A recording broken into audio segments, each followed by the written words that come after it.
Welcome into another week of Remotely Renee, and women are the biggest conversation right now on all fronts. I mean, we had what happened with Maria Taylor, and I'll just say my piece right here.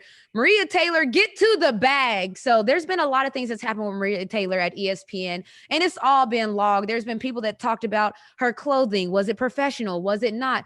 There's been people that asked if she deserved the amount that she wanted during the pandemic. It got pushed back. And now we're here again where one of her coworkers, again, not necessarily the coworker that we need to be looking at, it's ESPN we need to be looking at for why is there one seat for everyone to fight over? Like there should be more seats than that. There's plenty of seats that are occupied, but only one seat is given to minorities, women, any other category that you could check. That's the seat that all of those people have to fight over. So we know that's not okay. And ESPN, it happened at all the wrong times because she's up for contract right now. And I said it before and I will say it again. Maria Taylor, get to the bag. They got to pay.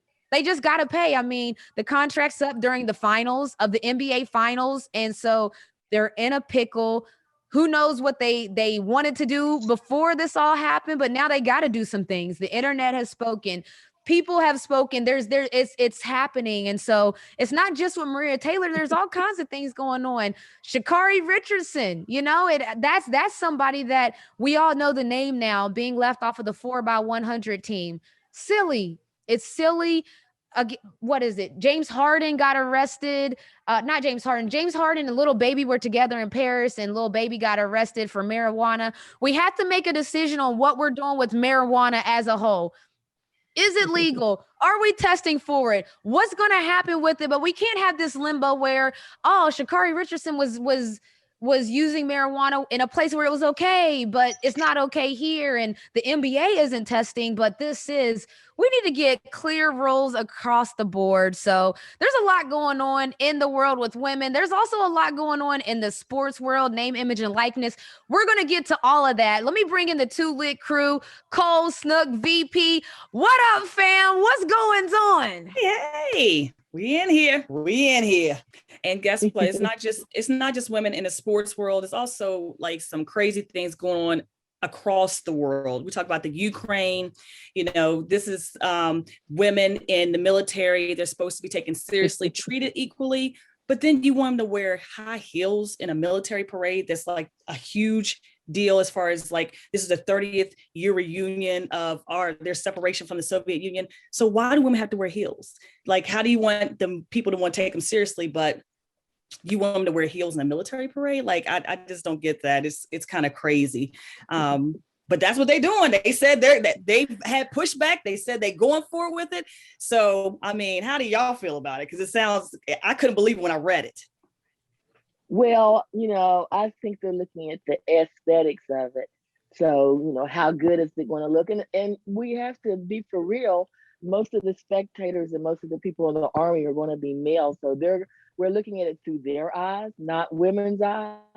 And I know I've said this, and my daughter said, "Oh, that's a wild statement." But when I was in school, I thought about ROTC, but it was a little bit too harsh looking for me. But if they'd have had us marching in heels, I think I'd be right in there. Watch over my Snooka Booka, because Snook, and this is the thing.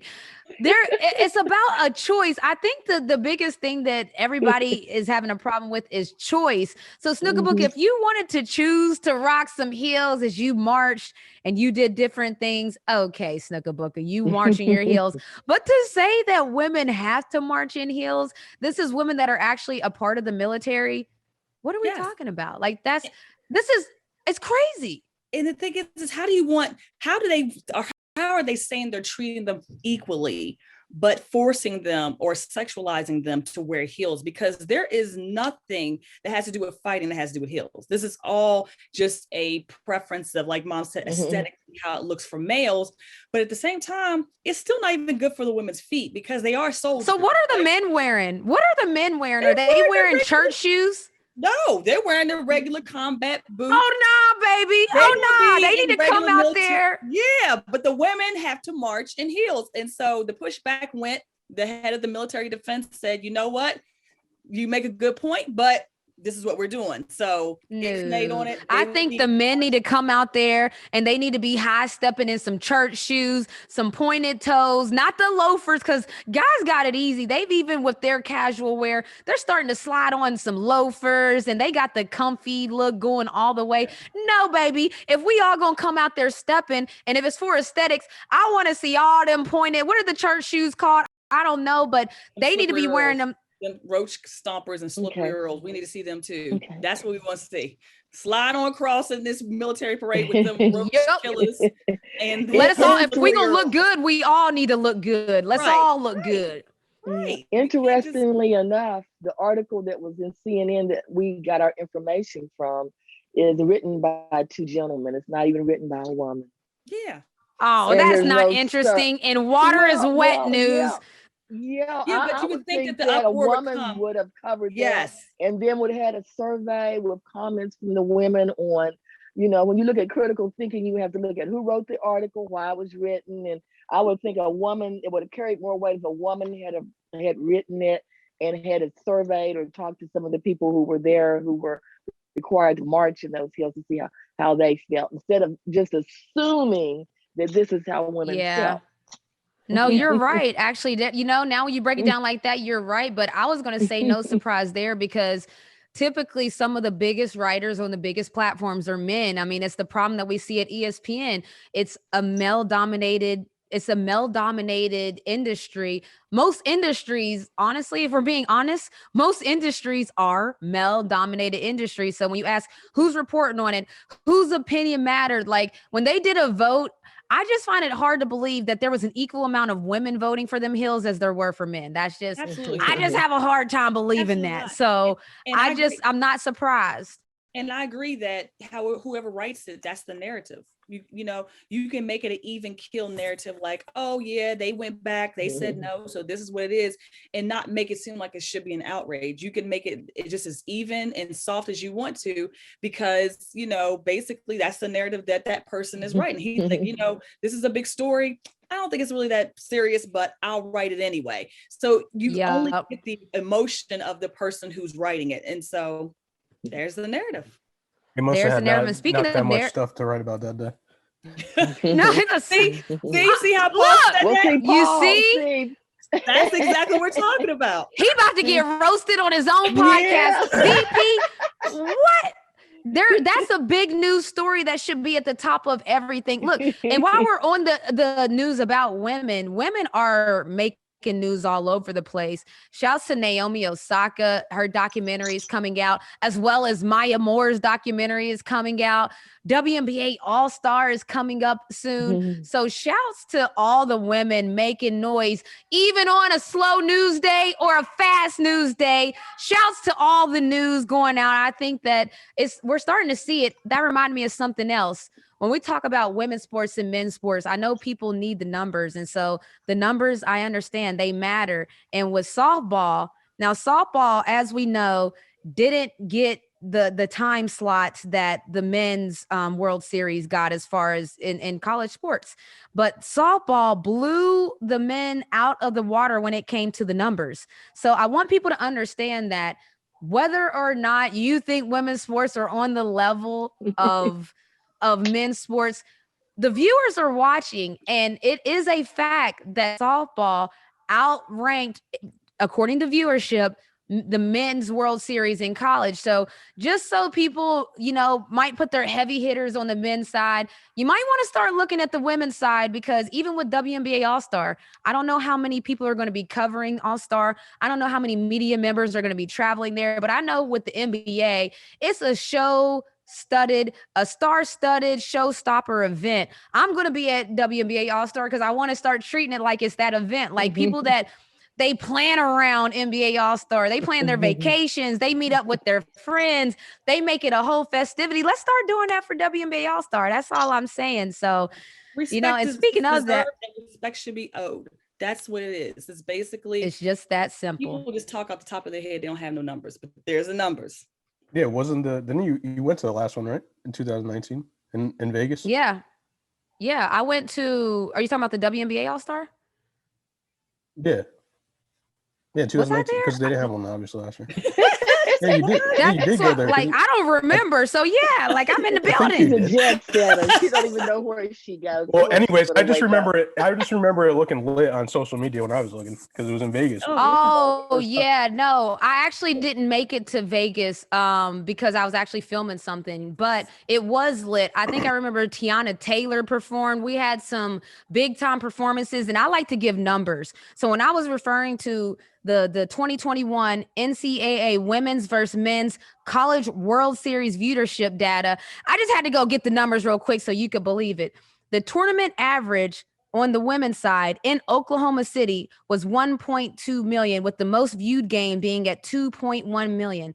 On the men's side, the tournament average, and this happened in Omaha, 755,000 tournament average, with the most viewed game at 1.7 million. So and it's not to put down the men's side, but it's to wake up people to understand that there's so many opportunities in women's sports, like real opportunities for real investments to really get a bang for your buck. That's just an example. So I just wanted to throw that out there. Yeah, oh Lord, I just wanted to. I was gonna say now next year it'll be lit for them because now with the NIL rules.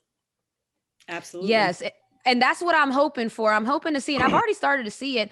Women are getting deals the same as men athletes in the college sports, but we're going to talk about that a little later because we got to start seeing that if the numbers are there, there's really no excuses for the companies. I know that was what people were hiding behind for the longest amount of time. Like, well, yeah, the viewership and this is different than this, and the buy-in, the engagement. Oh, we here, baby. Okay. And speaking of we here, let's get to one of my favorite parts of Remotely Renee now, and it's remote game show. So let me see who I'm trying to call today. All right, so I'm going to call my guy, Jim Cavelli, and he is the founder of Influencer, and Influencer is doing a lot of different things. I've worked with them, but the main idea behind Influencer is to help athletes understand their influence and help them get to whatever things they need to be that influencer. They've been working with a lot of teams already before name, image, and likeness started. So I'm going to call Jim, play a little game, and then pick his brain on what's going on in name, image, and likeness. What's up, Renee? Well, what's up, Jim? Are you free for a second? Because you are live right now on Remotely Renee. We have a segment we like to call Remote Game Show, where I ask you 5 questions and you answer those questions to the best of your ability. Would you like to play a game? Let's do it. Let's do it. You can see at the beach, impromptu, but I'm ready. Let's go. Okay. There's a minute and a half. If you don't know the question, you can say skip and we'll come back to it. And I'm going to start with your first question. Are you ready, VP? Start the clock. Now, what was the first male British player to win league titles in 4 countries? The first male British player to win league titles in 4 countries. In what sport? The first male British player, I'll say soccer. I'll give you a hint. David Beckham. Yes. What country won the first Women's World Cup? Brazil. United States. What do the rings in the Olympics represent?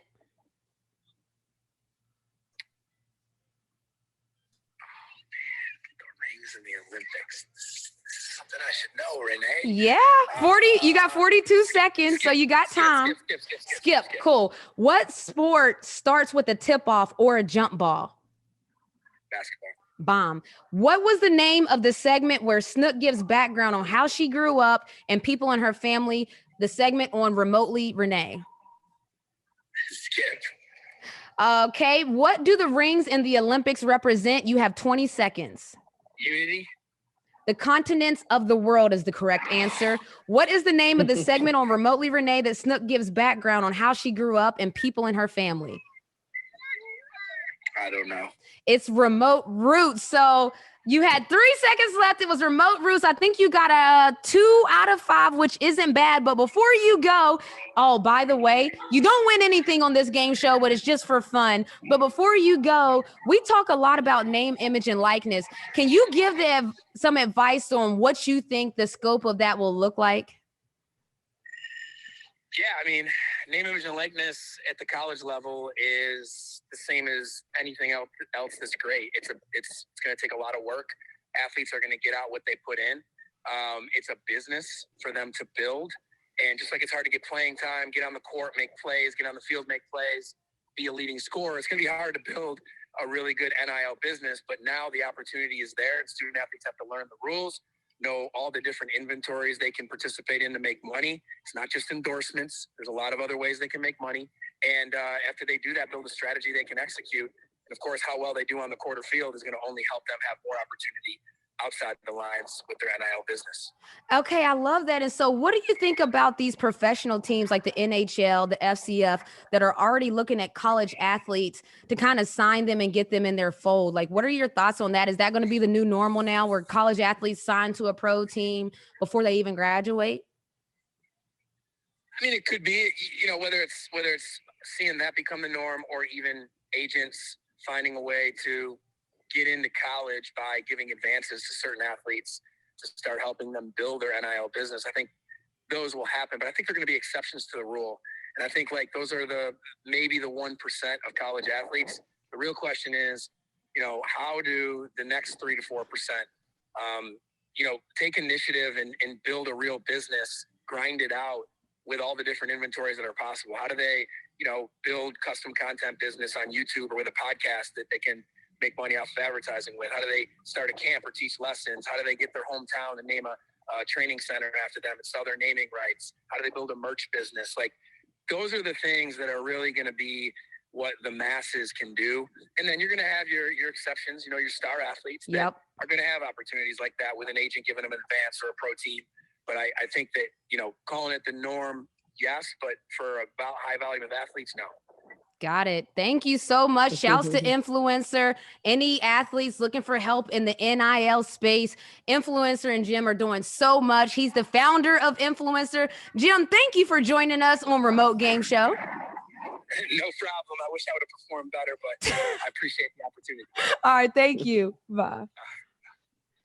Okay. So good. I liked all his information he gave after, because it kind of it's the gives truth. me a different It's the truth. perspective. Yeah, it's a different perspective on the NIL, so. And let's talk about it, though, because I asked him the question, what does he think about it? I know, me being a co-owner of the FCF Beast team, that, FCF is already trying to capitalize on the fact that athletes can make money in college. They're looking to see who's that star college athlete that may not be instantly going to the NFL, because to Jim's point, not everybody's going to the NFL. That's just a fact. Not everyone's going to the NBA. There's going to be a group, the 1%, of course they're going. But what about those other groups? So what are our thoughts on just the pro teams now infiltrating the college ranks? What are our thoughts on that? Yeah, so I'll go with the FCF. I mean, I think it's really smart on their part. Obviously, they killed it on social media and things like that. So imagine getting a college kid to be an ambassador for one of the teams that they already had star power for. And then, I know they didn't have city team, say Atlanta a Dream or whatever, but I think if they kind of find something like that, or get a Florida player and then or a Texas A&M player and then Johnny Manziel's on that team. So something like that. I kind of think that, I'm sorry. I kind of think that it's going to take someone helping these individuals, because even with the NFC and all of that, there's still so many more athletes than there are teams out there they're going to be able to avail themselves with. So I think it's very important that, they don't get ahead of themselves in college or wherever they decide to do this name, image, and likeness, and not evaluate realistically where they're going from there. I think that's going to be the key to, being realistic about where you are. And the bottom line is, it takes a lot of work to succeed on the court, on the field, whatever, even in business, to start a business, to be a merchandiser. I mean, you're going to still have to play the game for anybody to want to pick you up. I mean, you know what I mean? So you can't get sidetracked with making money, and then you end up with nothing because your game is gone kaput because you haven't put the focus on it that you should have. I also think that, like Mom said, is that some athletes are very gifted but very lazy. So I feel like, they are so naturally athletic. They don't have to work hard, or that's the only way they know how to work hard is through athletics in their game and everything. So putting the time into the business, doing all the extra pieces that may require them off the field may be a problem. So like you said, that top 1% that's going to actually be that 1%, that's going to be there for them anyway, because if they're going to go pro in anything, there's going to be a manager there to make sure it's done. Their manager's going to have a team. But those ones who are like the underbelly, who are just not maybe that 1%, but they still got to work hard to get there, it's just going to depend on the athlete. Like they said, it's going to take some hard work. And I mean, I know a lot of athletes who just don't like to work hard on anything else. Yeah. Oh, I've been around them too. So that's why I think that he's absolutely right. If you got to put in the work, you got to grind. And, the ones who are already in that mode of doing that before they even get to college, or, that they're going to continue what they're doing, they'll be fine. But a lot of them will get these endorsements and they'll drop off. And so it's going to be really sad to see the ones who you see coming in the first year, they get all these endorsements, they got all this stuff going on. And then sophomore year is like, where did they go? What happened to them? So we'll see. Sophomore slump. Yeah. But what could happen also is that maybe, they're there because of sports. They could start something and it's not sports and it really takes off, and they found, wow, I didn't know I had. That's what I'm curious about, Snook. Whatever. Absolutely. And so, man, this takes off more than it would be for me getting into a pro team when I graduate. Well, so before for the athletes that we're talking about, yes, the 1%ers are going to have aspirations to play pro, but there's a lot of people that are collegiate athletes that understand that they're probably not going to go pro. Snook, that's a great point. What can you start to build while you're a college athlete that now is a career once you graduate? That maybe now, what if your major changes so that you can now focus on that? I was going to be this major, but let me go ahead and go into a business major because I'm building a business now, or a communications major because I'm hosting a podcast now. So it'll be interesting to see now what other things grow from the fact that these now athletes can invest in themselves and make money for it. And I think some of these teams are going to be upset because some of these athletes who shorted themselves and what their capabilities are on making money of only being an athlete, when they find out they can make some other money, and that freshman year they are bombed. They like, I got hurt twice last year. My knees are going. I would rather just go this way and leave it. Some of these coaches are going to be upset because they're going to lose some premium athletes to basically saying, I don't want to risk it because I can make more money doing something else.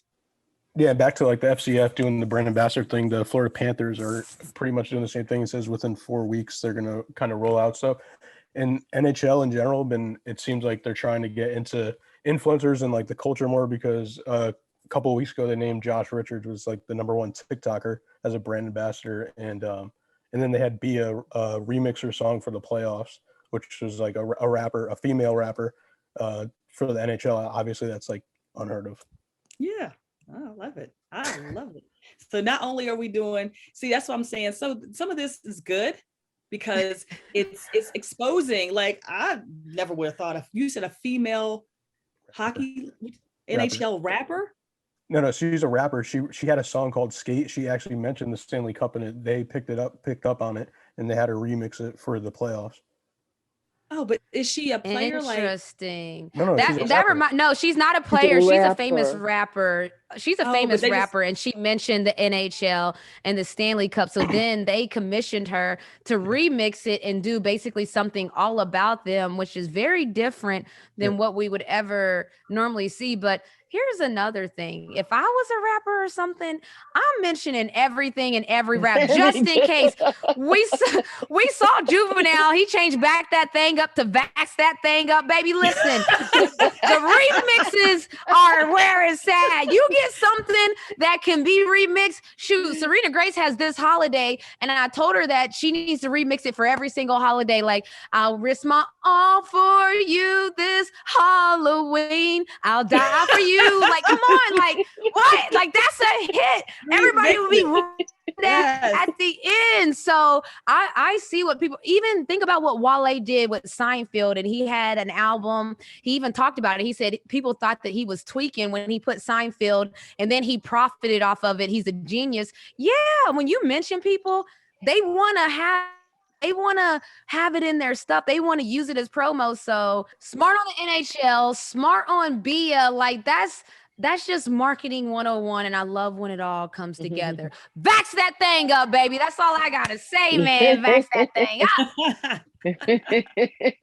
We're going to go to one-on-one, and we talked about it. We've talked a lot about this.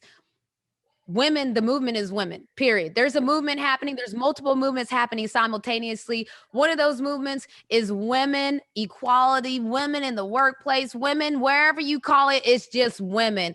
And we have a powerhouse woman that actually, speaking of Maria Taylor and all of the other women that have gone through things at ESPN and all the other minorities, Carrie Champion is one of those people that she basically said that she bet on herself, and she bet on the fact that her value is high, and she went somewhere else to find value in herself, and not saying she didn't see it. She wanted somebody that was going to celebrate her talent and celebrate who she is as a host, a woman, and all of those things. She has a podcast out now called Naked, but I talked to her about a little bit of everything. Check it out.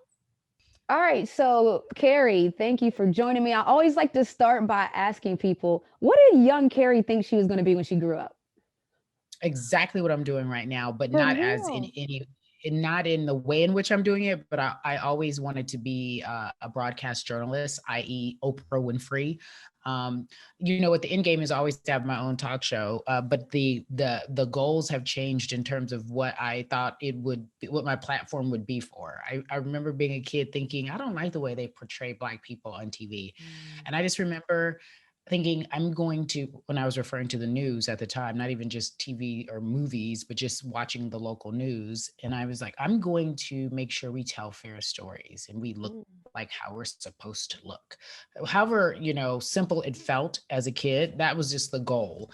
And then I was supposed to be in front of the White House as I got, older and understood the business. And I was supposed to be reporting on politics. And that's always, it's always been something I loved, but I have never deviated from what I've wanted to do. That or being a lawyer. And the lawyer was like, I'm not reading all that. It's too much reading. I'm not doing that. But the lawyer thing, but listen, the lawyer thing, people that argue on TV for a living, I can see how that could. Oh, it's the same thing. It's the same thing. It's the same career. Exactly. It's the same career. So I like that you didn't like how women were being portrayed on TV. So you ended up being the woman that you wanted to see portrayed on TV.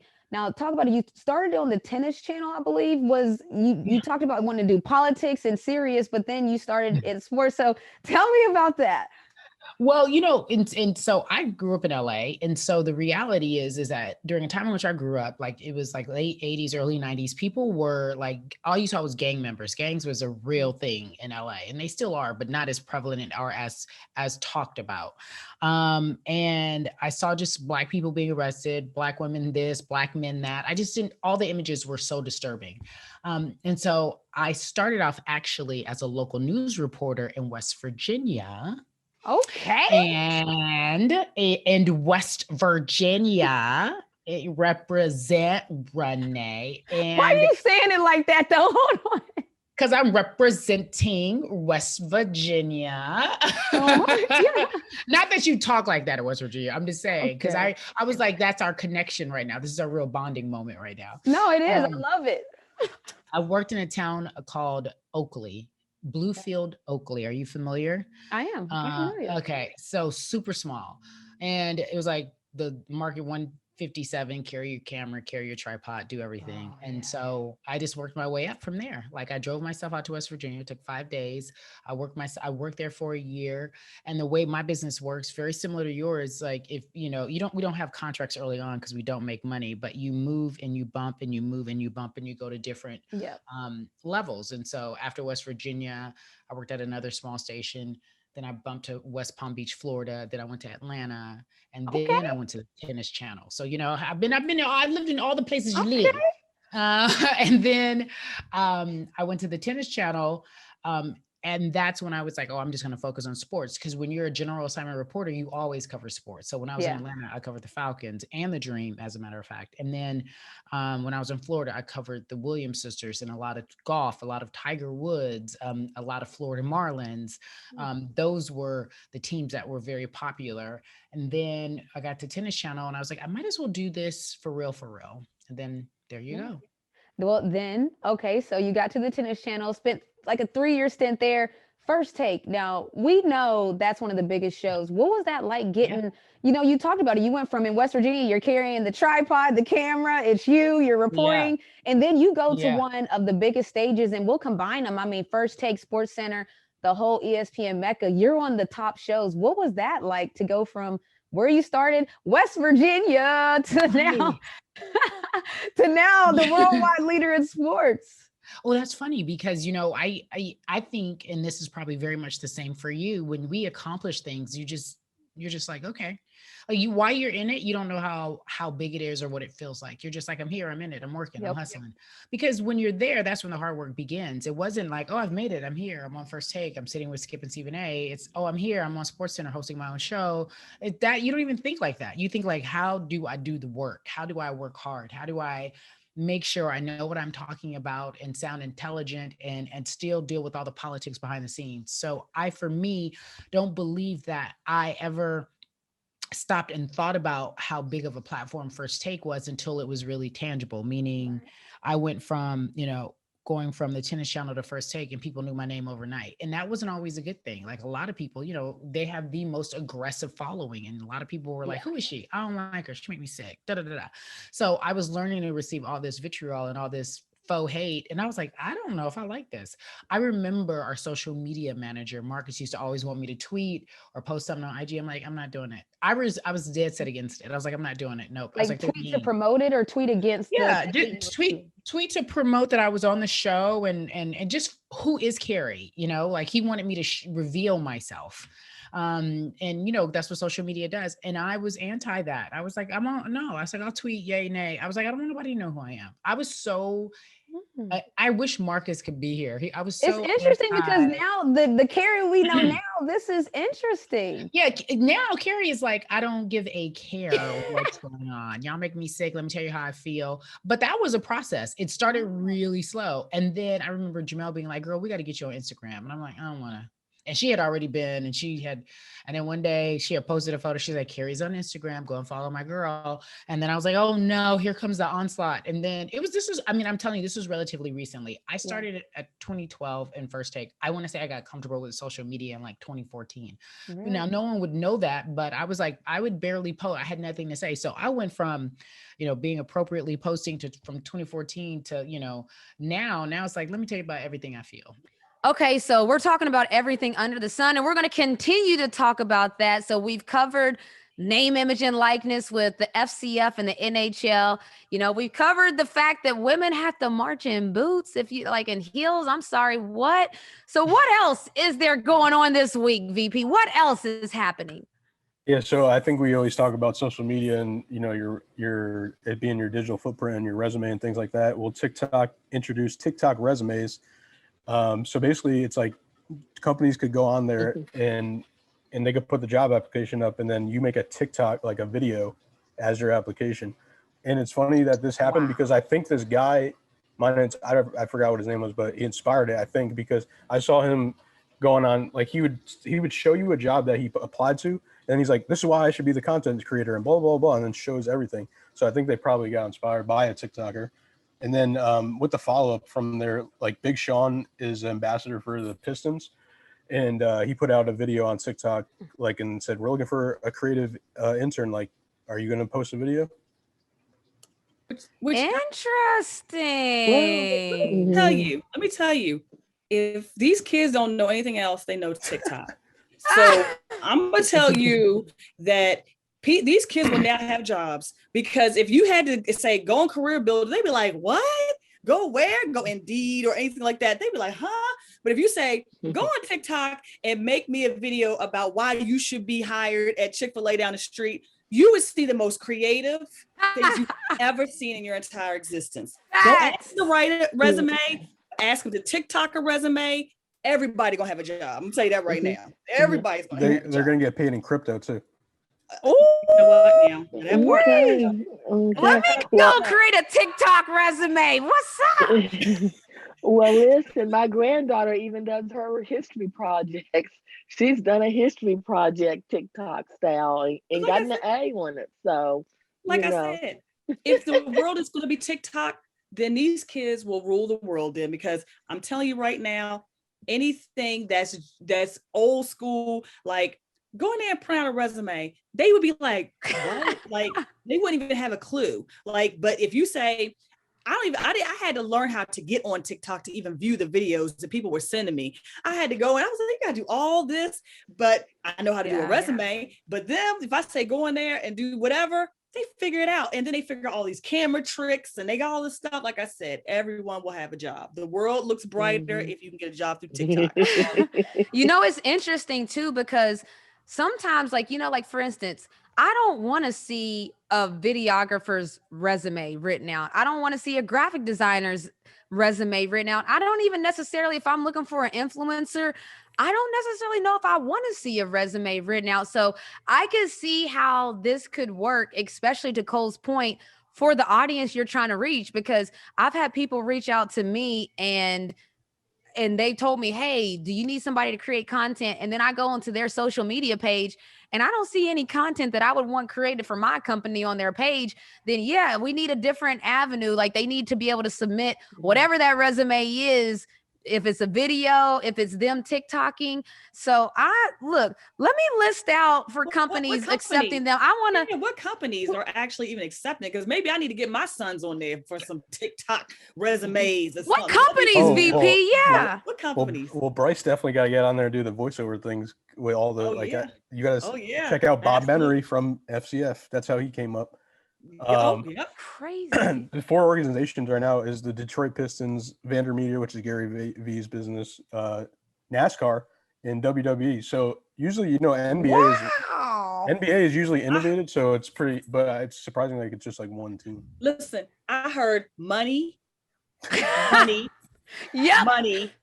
and money. And these aren't these like little teeny companies. I didn't hear little teeny companies like I've never heard of them before. I heard cha-ching, cha-ching, cha-ching, and cha-ching. So I think we need to get some TikTok resumes up and running. I think like the lesser popular sports like I would say like NASCAR, like WWE and NHL, like they're obviously trying to do something. They're trying to build their brand. So I'm really curious about this because like I wonder how much they're paying these influencers to create like one-off content, or are they giving them deals? Because shoot, RME, which is Renee Montgomery Enterprise, we might need to put a little filler out there to see. I was just thinking that. What we need to do? You want a Renee Montgomery dance? Together. Yeah, we need to get together and do our little TikTok thing. Where is that? Snook trying to make some money. Look, Snook is look, you know it. There's a rumor that there was like a TikTok family Montgomery dance. Like I haven't seen it yet though. I don't know. Oh yeah, it'll come out in a project. It'll come out in a project releasing in 2022. So there's a little nugget for you guys as well, in case y'all are trying to figure out what's going on. We got some heat coming. I don't know. We don't want people leaking it, and we have to be sure. I got to keep it tight, no one outside of, because it should go viral. We had a TikTok moment as a whole family where we dressed alike. We wore the same stuff. There was a theme. There were practices. TikToks just don't happen like that. We practice. We even had Snookabuka in there, twerk something for the tip jar. You know what I'm saying? We was out there having fun. But yeah, that releases later. We might, they might need to book us. NASCAR, call me. WWE, call me. I ain't gonna be jumping from the ropes like some folks is jumping. I'm scary like that, but call me. We make TikToks too, okay? But I digress. We're going to move on to something not so TikTok-y. My Snookabuka has a root section. What are we talking about this week, Snook? Okay, Two-Lit Crew. Today, I am going to give you the lowdown on the most entertaining and exciting 10.2 seconds of the playoff game of the NBA with the Suns and the Bucks. And so here it is. Check it out. I hope you get a laugh out of it too. This week on Roots, I am going to talk about the most entertaining 10 plus seconds in the NBA Finals. Now, in case you didn't know it, I am a huge basketball fan. You know, the least exciting part of the game, or the dullest activity in a basketball game, is usually the free throws. That's because there's no interaction with other players on the court, just one person standing there at the line with no defense or other activity and shooting the ball. Now, if you're at the game, you might choose to go get something to eat or use the restroom during a free throw. If you're at home, you might decide to get up and get a snack or make a phone call or something else while the free throw is going on. Usually, the only time a free throw is exciting is at the end of the fourth quarter, when it can make the difference between a win or a loss. I found the funniest part of the first game of the 2021 NBA Finals was the free throw shooting of Giannis Antetokounmpo. I'll refer to him by his nickname in the future, the Greek Freak. I'll be honest with you. I have evaluated or visited the time a player spends taking a free throw in the past. My fascination with free throws began back in the 90s when both of my two oldest daughters played basketball. When Renee, the youngest, was in junior high, I told her about being calm enough to sink her free throws even if the crowd was over the top. One game I remember is when they played the rival Roosevelt Junior High. I realized during this game that Renee had mastered the serenity to sink the free throws because that crowd was mad and turned up. I also remember telling Renee in high school, in college, and when she was playing pro, to take her time and not run over to the free throw line and shoot so fast. I encouraged her to take a breather, catch your breath, give your team a breather, and give the refs a blow. So maybe the Greek Freak is taking a breather. The funny part is the countdown in the stands. The fans definitely feel he is taking longer than the NBA 10-second rule for free throws. The rule states that once the referee passes you the ball, you have 10 seconds before that ball should go through the net. I think the fans think that he's getting a little bit of an advantage. And maybe so, because, like I said, you're getting a breather. In game one, for the first two times that Giannis went to the line, he missed the first and made the second. So wow, that's 50% shooting. The Greek Freak is shooting 54.1% in the postseason. I know other teams like the Atlanta Hawks and the Nets have had their fans count down when he went to the free throw line as well. The fans are so loud. I know it has to be a distraction. He seems to always shoot somewhere around 12 seconds and miss the first shot and make the second. I think the fans will stop the countdown when he starts shooting and making all of his free throws each time. I am going to stay tuned to the NBA Finals and continue my evaluation of the effectiveness of the countdown. I'd love to know what you think. Mom, what is that jingling? Is that you jingling? What does that sound? That's my Law, my Snooker jingle. Booker got bangles for days, and anybody that knows that has an auntie or someone, Snooker Booker wears them bangles, boy. And I mean, I heard the whole time. It didn't know what it was. It did all of a sudden when you were talking this last time. I said, "Is that her jingling?" I mean, I know that I'm not the only person who said it. Who else said it, Mom? Who else has been talking about these bangles? Oh, well, your dad, he, at night, they can be distracting for your sleep sometimes, I guess. Oh my How do you God. wear those I at know night? you. How do you Right. wear those in bed? Yeah. Why? Look, that jewelry off, all them jingle jangle off. Take all of that stuff off. We think we got background aesthetics. I'm like, oh wow, do you hear that jingling in the background? That's just Snooka Booka talking with her hands. I mean, they do look nice, Snook. I will say that. But can you let Diddy get some sleep at night and take them bangles off at night at least? We'll take them on the pod, but at nighttime, goodness. Okay, I'll be cognizant of that next time, and I won't have them on.